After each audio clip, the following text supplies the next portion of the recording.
See, American Werewolf in London is not a comedy. It's called a comedy. They keep calling it a comedy. It's very funny, I hope. It is not a comedy. We meet these two boys in a truckload of sheep. This is not subtle. These boys are dead at the end of the movie. This is not a happy story. This is a horror film, and a pretty classic and traditional one. If anything, Werewolf is a throwback. I mean, I was trying to make a contemporary version of an old movie.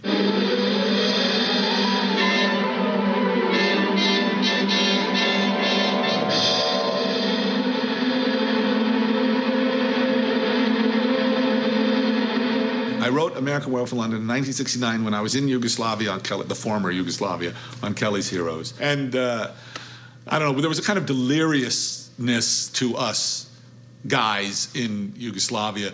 I was with, Clint Eastwood, Telly Savalas, Don Rickles, Harry Dean Stanton. It was the wildest group of people. It was inspired directly by something I witnessed. I was being driven from Umag to Novi Sad. They had this one-lane street, highway that went 400 miles. This guy named Sasha, who was a Yugoslav, who I'm sure is in the War Trials Tribunal now, but he was a driver, very nasty guy, but he spoke perfect English. And he and I were being driven down this road, and we stop. What's going on?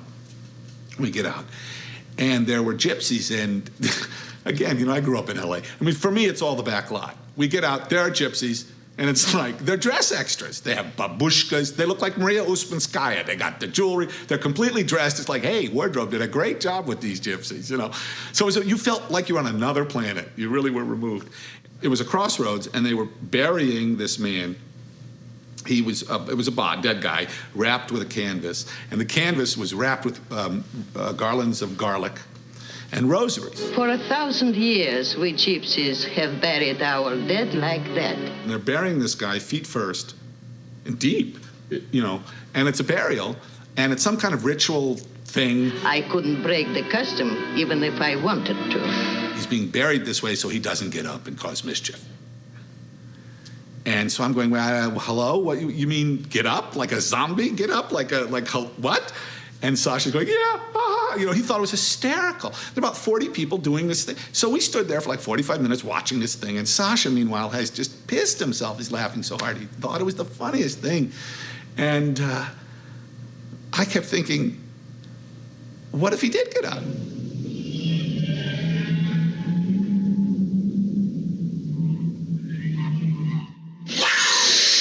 We drive away, we go to bed. That night, crane in on the thing like that, and the fingers break the surface of the earth, all these classic EC images, and he gets up. And he's going, Sasha, something, and he comes, The point is that Sasha and I would be totally, not only ill-equipped, but unequipped to deal with the living dead. Can I have a piece of toast? Because it's not only out of our experience, it's horse shit. So, when the man's standing in front of you going, like this, you're going, excuse me, and you're making jokes or whatever it is, because it's clearly not real. Has it occurred to you that it might be unsettling to see you rise from the grave to visit me? Sorry to be upsetting you, David, but I had to come. Aren't you supposed to be buried someplace in New York? Yeah. There's Rick working on Griffin Dunn, which was an extremely innovative makeup. Have you ever talked to a corpse? It's boring. It gave the impression that there was chunks carved out of his neck and face. It was quite a sophisticated makeup of the time. Take your life, David. Kill yourself before you kill others. So I wrote it in '69. It actually got me a lot of jobs, that script, because it was very, very funny. Excuse me.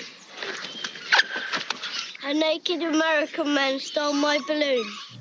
And it was also very, very scary. But the unanimous response was either this is too funny to be scary or this is too scary to be funny. It was just inconceivable to people that you could be both. Oh, no. Please don't wear that. What's the matter? I know you'll think I'm crazy, but in a half an hour, the moon will rise and I'll turn into a wolf. You and 20 million other guys. Listen, I might tear you limb from limb.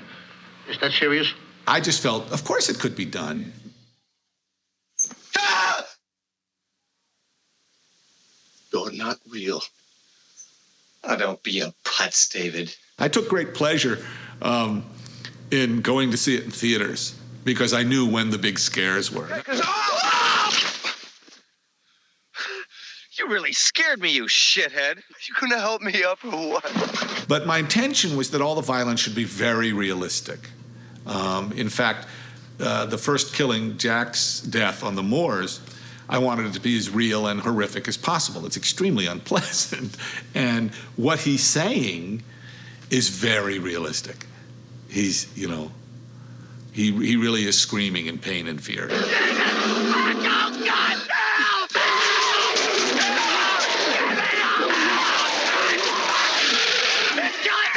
Jack. What I was trying to accomplish with American Werewolf was to make it as realistic as possible, to make it like this fantastic and essentially ridiculous thing is really happening to him, that he will go through a metamorphosis and become something other, become a beast, a wolf.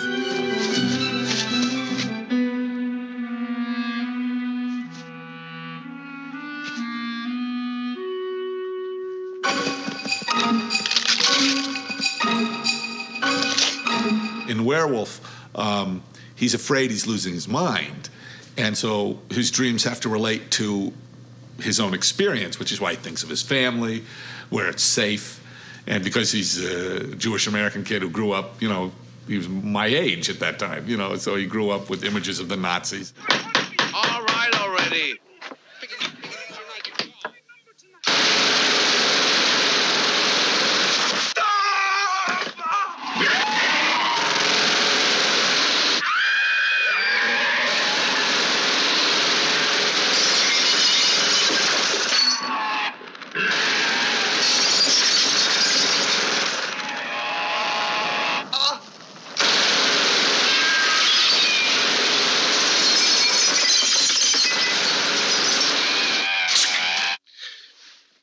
This is directly influenced by Buñuel. There's a film, Discreet Charm of the Bourgeoisie, which is one of my favorite movies, where people keep waking up. So you by the middle of the movie, you're so confused of whose reality is what. You know, it's like Pirandello. It's like, what the hell is going on? You know, but dreams within dreams within dreams. Hello. Have you been up long? I've just had a nightmare. Not to worry, I've just the thing.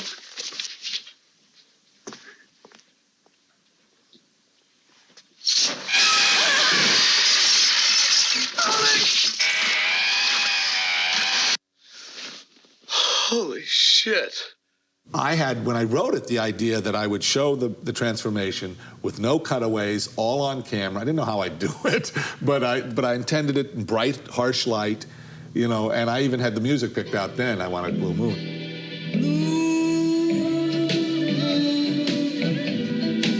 You saw me standing alone. Jesus Christ! I knew that I had to come up with something clever. Now, I wrote it in '69, so in '71, I'm now making schlock with Rick Baker. And I said to Rick, here, read this script and tell me how you solve this problem, because I want to see the skull change. And the big thing, I wanted it to be painful. Because if your hand goes from, you know, this to a paw, you know, I really wanted it to be painful. I mean, because the human form, you know, it's weird. You know, I wanted the skull to elongate and just the cracking of the bones and just make it horrific. You know, essentially it's an erection metaphor.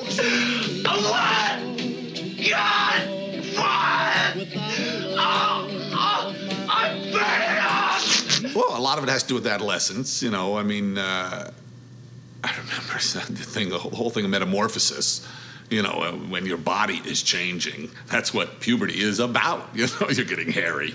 I mean, all of a sudden, your dick's getting hard. I mean, these weird things are happening to you. And you're hungry, and you're horny, and your hormones are raging. You heard me sing a prayer for someone I really... What I was proposing for Rick is the worst possible thing you can do a makeup artist, which is no cutaways, and harsh, bright, fluorescent light. I mean, there's no way for him to trick you. You know, it has to happen on camera. Then suddenly there appeared before me the only when I heard somebody whisper, please adore me. And when I looked, the moon had turned to gold. Help me! I want to see the ribs in his back, his spine arched.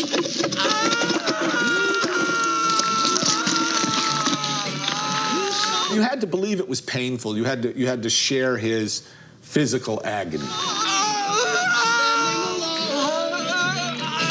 There are moments when I bet you think it's a puppet when it's actually the actor, and moments when it's the actor and you probably think it's a puppet. I probably showed it too much. I was very enamored with it. In the Ultimate Wolf, I think you see it too much in the movie now, but at the time I thought it was so cool. You know, the most successful shot of the werewolf in the film is in the tube station when it's pursuing this guy.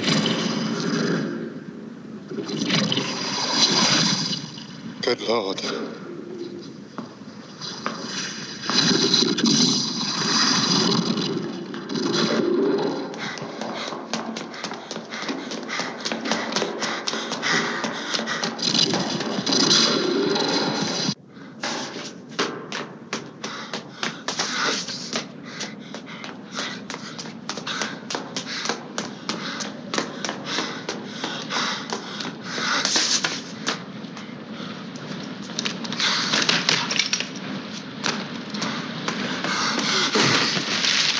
And he falls on the escalator, and there's a high shot down the escalator, and the wolf comes into the shot, and you see how big it is, and it's from quite a distance.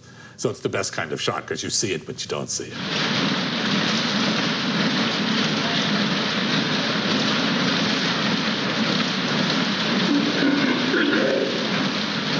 My favorite shot in the movie of this, which I was taken aback when I saw it on the transfer, was the Bobby goes into the cinema with his torch, and he looks, and the wolf sort of looks up at him. There's this disemboweled man there, and he looked pretty scary there. Here's Rick using the werewolf about to bite off the inspector's head in Piccadilly Circus.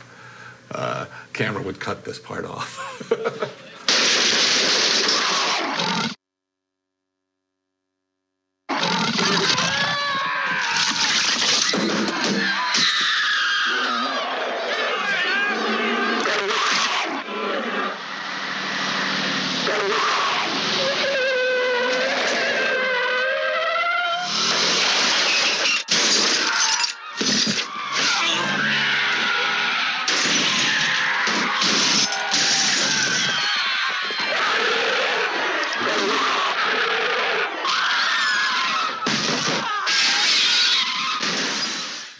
We were making an American Werewolf in London, obviously, and we just wrapped when the Brixton riots happened.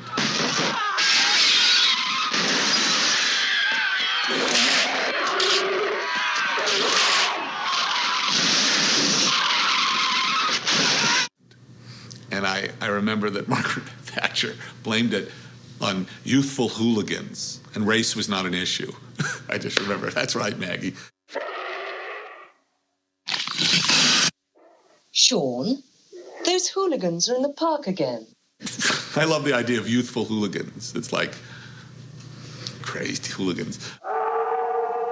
The Wolfman, you know, as conceived by Kurt Siodmak, you know, he's a tragic figure. It's sad. And it's so interesting because he becomes something other that kills.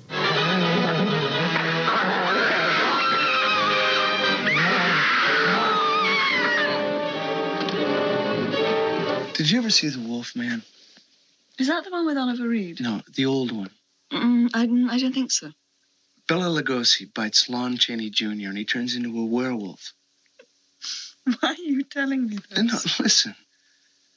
Claude Rains is Lon Chaney's father, and he ends up killing him. So?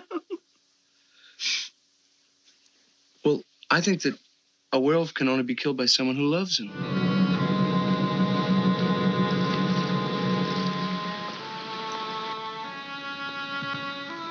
The way you walked was thorny, through no fault of your own. But as the rain enters the soil, the river enters the sea. So tears ran to a predestined end.